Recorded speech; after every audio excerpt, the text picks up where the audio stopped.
Sampai dekat Melaka ni terkenal. Saya ni orang Melaka. Terkenal dekat Melaka ni banyak traffic light. Bukan main lama lagi bang traffic light ni. Kadang-kadang traffic light tu 199 nombor. Bila lah 198 tak berak pula tu. Kadang-kadang traffic light tu 4 minit. Oh jangan berhenti. Kita dah berhenti traffic light. Berhenti pak. Tiba-tiba ada sebuah beg jenazah parking kat tepi. Inna lillahi wa inna ilaihi raji'un. Bapak je tak reti baca Quran. Bapak dia tengok, anak dia pun tengok, abah van apa tu? Tak nampak tu tulis Madrasah Tahfiz. Yang bapak pun 2 kali 5 juga. Madrasah Tahfiz. Anak dia kata kenapa van Madrasah Tahfiz ada lampu kuning kat atas? Ayah dia kata yang ni model baru. Sebab apa tuan-tuan? Jauh daripada Quran. Piramli baca tak bunyi langsung.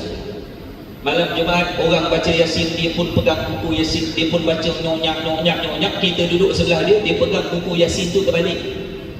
Handal orang tua ni baca Yasin terbalik tak? Rupanya dia tak reti baca. Mana Piramli dia buat filem ni tuan-tuan, maknanya nak mengerti orang-orang kita yang jauh daripada Al-Quran. Tengok cerita Piramli, saya berminat cerita klasik, cerita Piramli. Ada satu watak tu tuan-tuan jangan ikut, pakai seluar pendek, lengan panjang, pakai spek, pegang tongkat, lepoh mengurat Cikgu Murni. Ingat dia mengurat Cikgu Murni. Siapa dia? Bakir. Haji Bakir.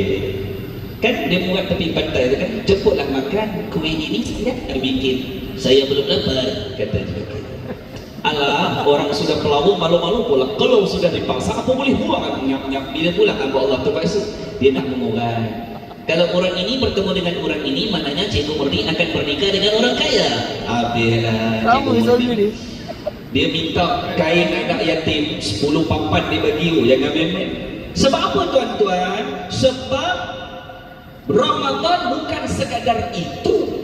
Ramadan dipanggil sebagai madrasah Ramadan.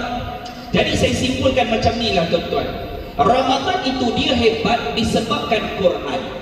Bukan sekadar Quran, tetapi dalam huruf perkataan Ramadan pun kata ulama dah menggambarkan kehebatan Ramadan. Habis huruf Ramadan ni, kita makan buku bos.